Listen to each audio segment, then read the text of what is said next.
December 13th, 2000.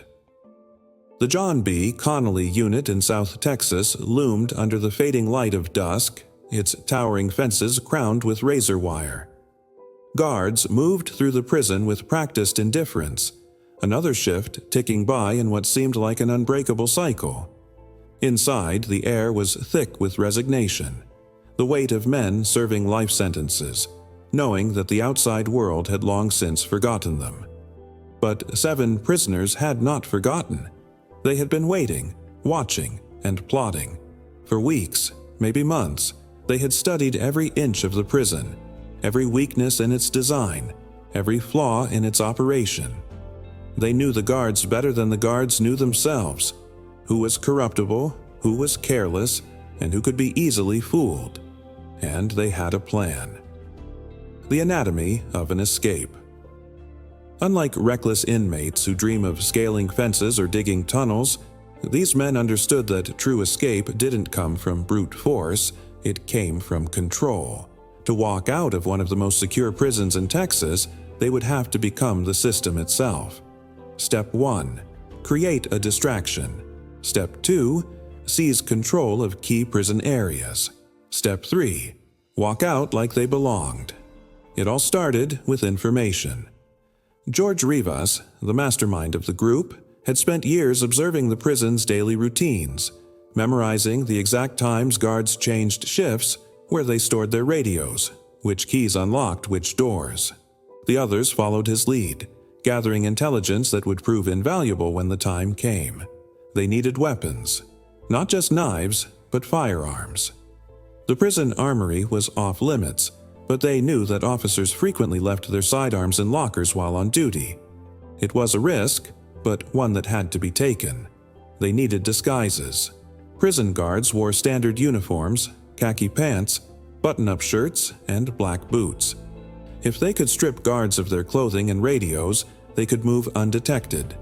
They needed an exit strategy. Walking out the front entrance was suicide, but the back loading dock, where supply trucks came in and out, was the weakest link. If they could control that area long enough, they wouldn't have to climb fences or fight their way out. They could simply drive away. Phase 1.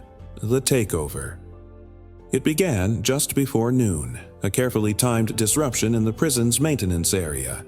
Patrick Murphy, one of the more manipulative members of the group, approached a low-ranking corrections officer near a tool storage unit. "Hey, we've got a busted pipe in the kitchen," he said, keeping his voice calm. "Need to grab some parts." The guard barely looked up, already bored by another routine request. That's when Joseph Garcia and Donald Newberry struck. In a matter of seconds, the guard was dragged into a storage closet, his gun stripped from him, his radio silenced before he could call for help. They gagged him, zip-tied his hands, and left him in the dark. That was one. They moved quickly to another station, using stolen radios to listen in on guard communications. They waited, listened, and picked off their targets one by one. Another guard. Then an unarmed civilian employee working in the administrative office. Then another. By the time the prison realized something was wrong, the Texas 7 had overpowered 9 people, stealing their keys, uniforms, weapons, and identification cards. The prison's security network relied on radio communication and surveillance cameras. But here was the genius of their plan. They controlled the very radios that officers depended on. They hijacked the frequency, sending fake reports to other guards, misdirecting them to opposite sides of the prison while they moved toward the loading dock. Now came the hardest part, walking right out of the prison's heavily secured back entrance. Phase 2. Walking out the front door. Dressed in stolen guard uniforms, 4 of them walked toward the loading dock with confidence, escorting 2 others who posed as prisoners in transit. A routine transfer. Nothing suspicious. They carried clipboards, nodded at passing officers, bluffed their way through security checkpoints with stolen ID cards. The final barrier stood before them, a large prison transport truck, engine still warm. A delivery was scheduled for that afternoon, meaning a truck was supposed to leave the facility around that time anyway. Perfect timing. They climbed in. One guard near the loading bay entrance noticed something odd. Too many people were in the truck. His eyes narrowed, his hand moving toward his radio. Newberry didn't hesitate. He pulled a stolen revolver, pressed it against the guard's chest, and whispered, "Walk away. Now." The guard, frozen, made a choice: self-preservation. He lowered his radio and turned his back. The truck's engine roared to life. By the time the prison's emergency sirens blared, the Texas Seven were already gone, vanishing into the vast Texas wilderness, armed, dangerous, and determined never to return. Life on the run. For 41 days, they stayed ahead of the law. They ditched the prison truck, split into small groups, and stole multiple vehicles to avoid detection. They had cash, weapons, and fake IDs, everything they needed to survive. For days, law enforcement was blind. Then they made their first mistake. December 24th, 2000. The Sporting Goods Heist.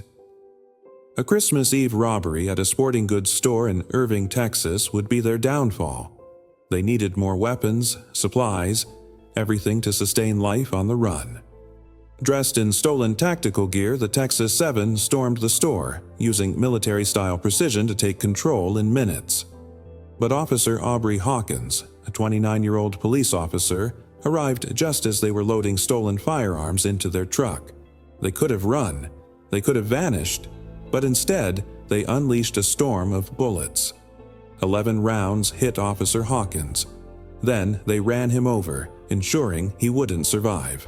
The nation erupted in outrage. A manhunt unlike any other began. January 2001. The end of the line. Their faces were everywhere. The FBI, U.S. Marshals, Texas Rangers, everyone wanted them dead or alive.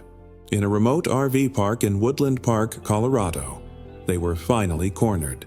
Joseph Garcia, George Rivas, and the others surrendered. But Larry Harper refused to go back. He put a gun to his head and ended it on his own terms. Justice comes swift. Each of the Texas Seven faced swift and brutal justice. Rivas was the first to be executed in 2012. One by one, they were sent to death row. Only Patrick Murphy remains alive today. But the escape they pulled off, the perfect heist inside a maximum security prison, remains one of the most infamous breakouts in U.S. history. They were criminal masterminds, but in the end, the system caught up to them. Because no matter how meticulously you plan, no one runs forever.